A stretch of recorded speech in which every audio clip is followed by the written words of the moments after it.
All right, so just checking the Jujube orchard after the storm. So we had a tornado watch, and no tornadoes in this area, but it did touch down somewhere close, I think. Hail for sure, heavy rains and wind. And I just propped the one of the name variety here, Lang, up. It was almost horizontal to the ground, and there's one more that's kind of leaning, so that means the surrounding dirt around it, it's quite loose.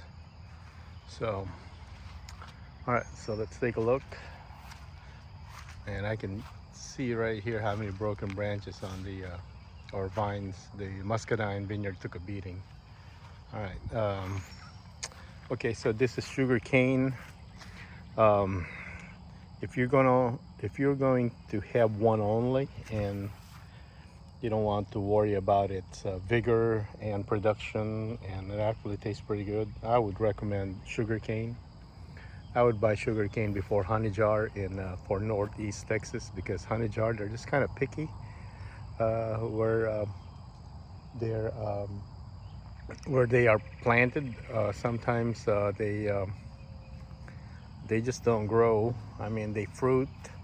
You get your fruiting spur out, but there's not much growth. So if you have a honey jar and it's thriving, that's awesome. Or if you have one that is looking like this, I mean, this one was cut in half by deers. It should have been all its growth went to its side right there, so it has like three lateral growth right now, because it was cut in half. If you have a honey jar that's kind of behaving like this, it could be a mislabeled sugar cane. So I see some videos sometimes their honey jar is because the fruit kind of looks the same. Sugar cane is just a little bit bigger. On its first year, the fruit had a tiny hint of bitterness aftertaste. After its second year fruiting, it went away. So yeah, I would recommend sugarcane. It's just it always put out new growth, lots of fruiting spur, and it's just loaded every year. Loaded, doesn't take a break. All right, so this is that root sucker that I kind of put in a pot last year. This is where the honey jar was. It died right here. So I just put this in a pot all year, and I transferred it kind of late, maybe a month or a month and a half ago, here in this spot. It looked like almost like this in a pot, except for that new growth right there. So all right, the thing with root suckers is that it is growing from one of the main roots or roots of an existing rootstock. So once you remove it from there, it will get cut off from its nutrient provider, because it doesn't have its own roots yet, or if it does, it's just tiny roots. Hey, Lolo. Lolo is joining us. So this one, when I moved it, it wasn't happy. Looked like it was dying, and eventually I watered it every day to supplement that lost connection from the main tree, and it thrived, and it's like this. But I did it while it was dormant. So the problem here is that this next one, I just moved this one recently. I just didn't want to get mowed. So the thing is, if you plant jujubes and you don't want millions of jujubes, you have to mow around them. You just have to keep mowing, and then none of them will grow big enough to become trees. Otherwise, you'll have, I mean, all these guys are sending lots of root runners. Okay. So anyway, it's still alive, but as you can see, I planted it and moved it here while it's awake. It's no longer dormant. And this is what happened. It's like in a sad state. So it kind of looked like that one right there. When I did it, it's almost dormant time, but they still have leaves. And it kind of looked like this. And eventually it recovered. So if this one makes it, that's fine, because it's just going to get mowed anyway. It grew in the winter in the middle of the blackberries, and I need to mow there to access that area. Before we go on to the other Jujubes, I also moved two Jujubes, put them in pot. These are root suckers also, and I'm not sure if they're gonna make it. One is looking kind of sad, but we got all that rain, and I've been watering them near this rainwater collection. All right, so here they are. So the one on the right looks like it'll make it. Has enough roots to support itself. This one you can tell when there's a bunch of large roots underneath it from the main tree, and it's not droop from rainwater. It's actually kind of like that. As soon as I moved it out, I watered it and put them in a little shade right here under the oak tree, under the tree house. But you can tell it's not as happy as that one. So hopefully they both make. Let's head back to the main orchard here. So let's take a look at the name varieties first. So the first one we showed here is the sugar cane. Hello, Maine, just always hanging out. All right, so this one is Lee. All right, so from our previous video, I gotta put this cage back because critters are just eating all the new growth. So it looked like it wasn't growing or it wasn't doing anything, and then we just have an explosion of growth. So there's a lot of vigor growth right here. These are all new, the green ones. This one also. So I'm letting it grow on any of this. I'm not pinching or pruning any of this stuff. And finally at the growth at the top. So this is a side growth that happened last year. The cut one right here is the dead cane branch that grew it's 2 years here, and then it died all the way down. I don't know where, somewhere down there. It's still dead over there. So it grew one on the side, and then check it out, there's a new growth. So it is growing finally. Just kind of getting worried about this leaf that not a lot of vigor. All right, so there it is. So there's more growth right here. Just a little concerning with young Jujubes. Once they get established though, they just take off. So, but I've lost 2 honey jar and 1 GA866, and I don't know why. They were fine like this, and the following year they just don't wake up and they're dead. They were so healthy the year before, so it could be something ate their roots, or you know, just in a bad spot, or they just kind of looks like they're kind of picky when they're young. All right, so this is Lee, and then I paired it with a Lang because in my area at least, Lang, after it takes about 3 to 4 years before you get good fruit. The first 3 years it's like eating cardboard, and then 4th year, like something happened, it's like caramel brown sugar goodness. So I'm keeping it now. Yeah, so I've got another one, but if you watch the previous video, this is from my son's nursery. I bought a Lee actually, still kept the label here, and it produced Lang fruit. So another mislabel. Okay, that's a Lee right there. It's not focusing, but yeah. So Lee Lang. We have shoot, sugarcane. This is Shangzili. Is there growth on a Shangzili? Let's see. I think it did have some. Oh yeah, right here. So this is bigger. This is growth right here. Everything else is a fruiting spar, but it's growing right there. But I'm getting some burnt tips right here. I don't know, because it's been always kind of been cloudy, and I don't know, sunburn. I mean, I don't fertilize this, guys.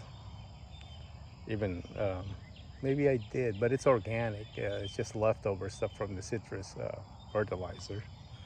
Maybe even that's a little too much, I don't know. But it's got plenty of fruits, I mean the flowers, and the fruits are ginormous.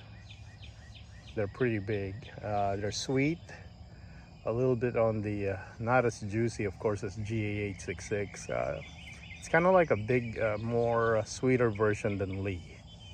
But our Lee is too young to bear kind of good fruit yet, so it's not a fair comparison. But there's another one to buy if you can find it, Shangzi Lee. It's a good one. All right, so this one here is GA866. This is really, really good, big, juicy. Because the thing is with Jujubes, they can be big, but they can be dry. Regarding other varieties, but GA866 produces, they look like a tiger tooth, kind of long, big, juicy, and sweet. Really good. The problem is in my area, Northeast Texas, it's just not a heavy producer. So I have 2 of these. Like I said before, it died. This is from the rootstock. This is just, this is its 2nd year, folks. So look at rootstock's crazy. And last year's fruit, it has fruit. It says baby fruits already. I don't remember doing a taste test with the fruit with this. Anyway, this is the rootstock from the GA866. So I'm thinking, I'm just gonna cut that low right there and then get a scion from this one.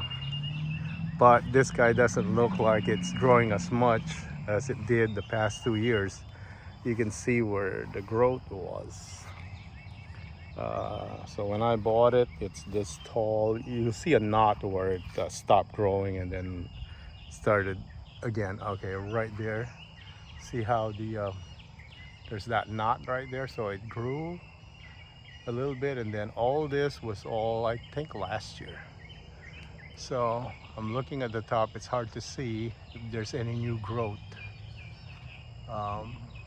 It's hard to tell. So that's all fruiting spurs, and I don't see any vegetative growth. It might be at the top, but it's too high. Don't really, can't really see it. Okay, it has plenty of flowers. It looks like it's flowering the same time as the Autumn Beauty and Lang right there, and sugarcane. So it has a lot of potential for cross-pollination. So it just doesn't produce as much, but whatever you get, it's pretty good. So with this kind of area that we have here, where we have so much space, I don't mind adding a few more of these guys, GA866, just so that I get a lot more fruit by volume of trees.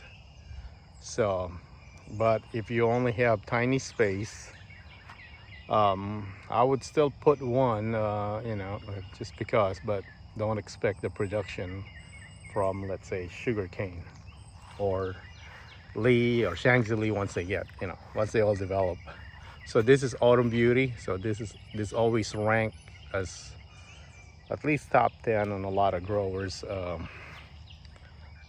flavor profile. I mean, the fruit is big, juicy, but it produced on its first year, and it grew like crazy. That's where the first knot is. So that's how high it is when I bought it. you can see right here, probably 3 feet.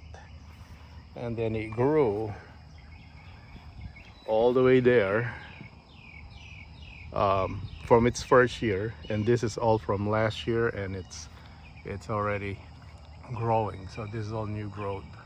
It also fruited, but the expected first year fruits, they're not as good. Only G866 I think produces, and honey jar and sugar cane would probably produce the best fruit on its first year. This guy, they were bland. It's kind of what you expect, but looking forward to this year. We might have different flavor this year because it's getting older, not older, it's developing its flavor profile, I'm guessing. So I expect the fruit to taste a lot better this year going forward. All right, so those are, look at this guy, it's leaning again. So I gotta prop it. Okay, I gotta put I need to be smart where I put this, because this could be just loose dirt on that side. But this is that line I was talking about, kind of the same as that, the wild jujube right there. So I gotta put a T-post, and then I gotta make sure they're secured, because we get another storm there, probably won't make it.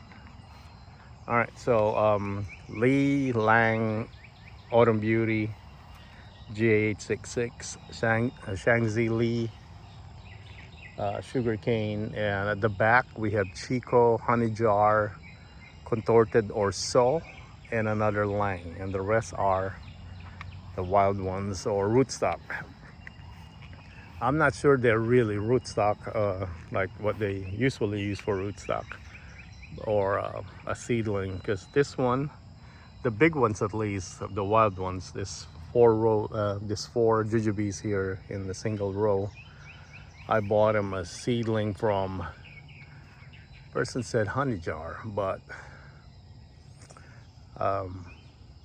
yeah, so anyway, the fruit is almost slightly bigger than a sugar cane, and it's sweet. It tastes like, kind of tastes like honey jar, but they're big. So that's, I guess that's the cross-pollination, whatever it is, the seedling. The wild one, actually, it's like I wouldn't call it a new variety, but they're not true to seed. Jujubes are not true to seed. So if you plant their seeds, you're gonna get a random one. It can be bad, it can be good. So far I've lucked out. These are really good fruit. And look how big and healthy. So I'm not grafting any on this 4 right here. So look how tall this guy is, and they're growing like crazy. And they're loaded with pre-blooms. They already have fruit right there. I don't know if you can see it. I'm gonna center it on the camera. It's a baby fruit already. So this one is a late producer, which is awesome. All the other 3, they're done, and for some reason it joined them this year, almost at the same time. But you can tell right here that they still got pre-blooms on the new growth right there. Good tasting also.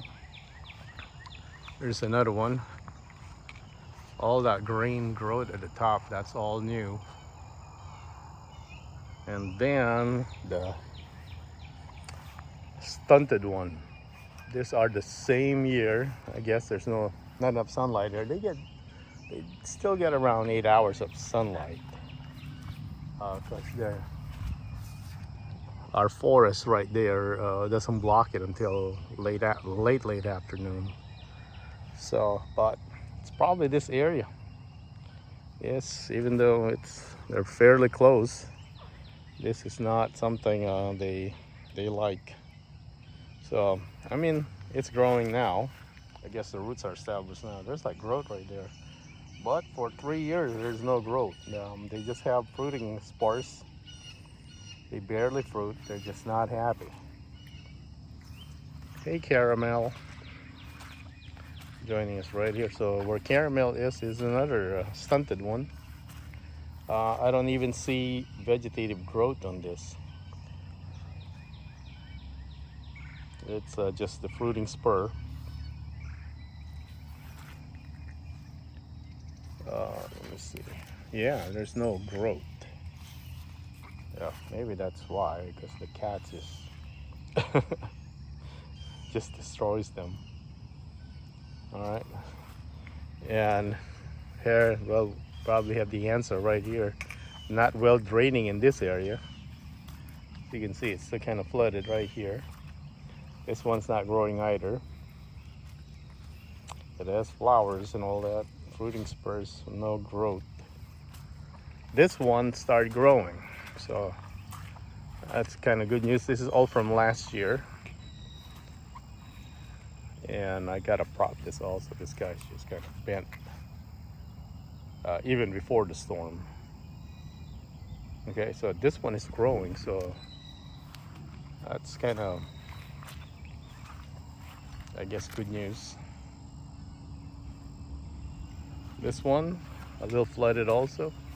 I mean, but this one will go away probably in a few hours. It's not like it's like this for days. The flooding, I mean. No growth on this one. And then this dude just went nuts. I gotta prop this guy. It's just so soft down there. There's the base. Loaded. The fruit, trying to remember. First year, I think it was not good, and then last year it's gotten better. But let's see, I might graft something to that. This one also. So these are not producing the same as those really tall Jujubes over there. All right, so lots of growth, lots of pre-blooms, lots of baby fruits already. And then I have 3 more over here that also got stunted because I forget to water them. Now they're good. They're all growing and they're all sideways. All right, guess of all the storm. These are the suckers I was talking about. All right, see that one? That's definitely from the root. You can even see the root. And then there's these 2 new guys right here. These are Jujubes. So, but they're just gonna get mowed. I want all the energy to go back to the main tree right here. So if you don't mow, you're gonna have hundreds of these Jujubes in, I would say you just give it like 5 years unattended. This will be a Jujube forest.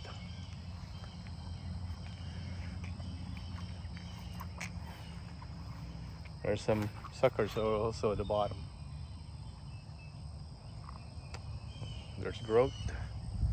This one also. And there's one more right there. My hand. There you go. There's one more right there. Yeah, let's go to the back. Might as well cover everything here so that I can just have my video documentary. Video documenting all the growth here so I can watch it next year. I would know what happened around this time with the storm and their growth. Okay, so these 2 first are the big ones. The $10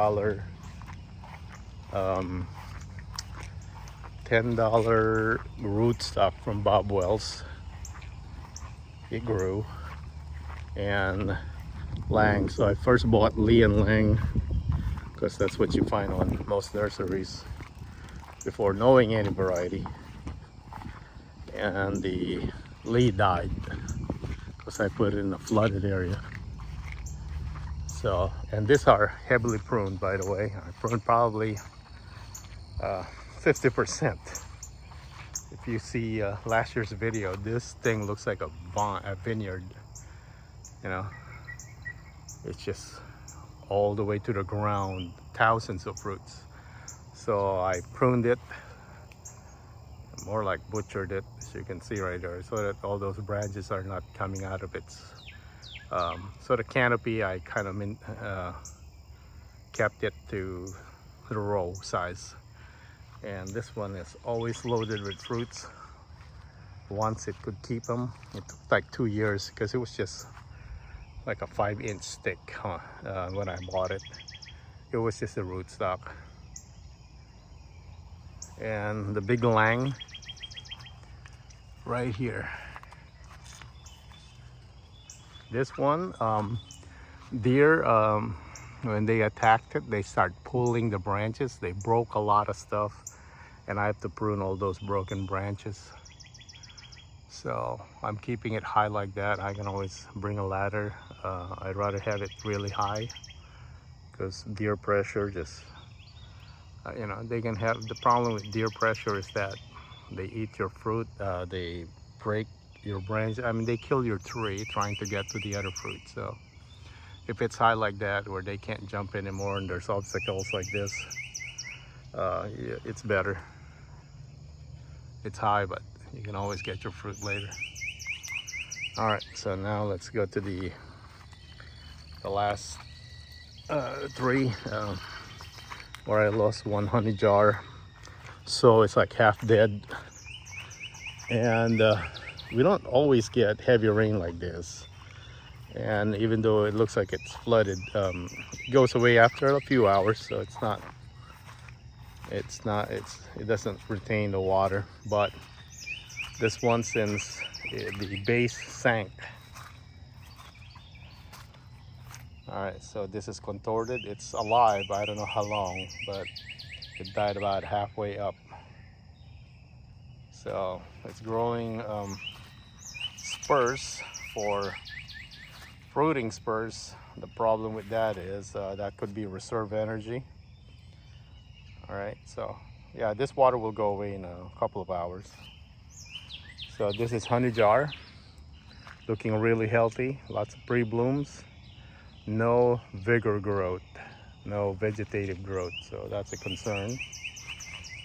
And then this last one here is Chico, and I can guarantee this is Chico because it fruited on its first year. Really good fruit, flat, like flat pumpkin, exactly like what you see online, what Chico would look like. So I'm really happy it's not a mislabel.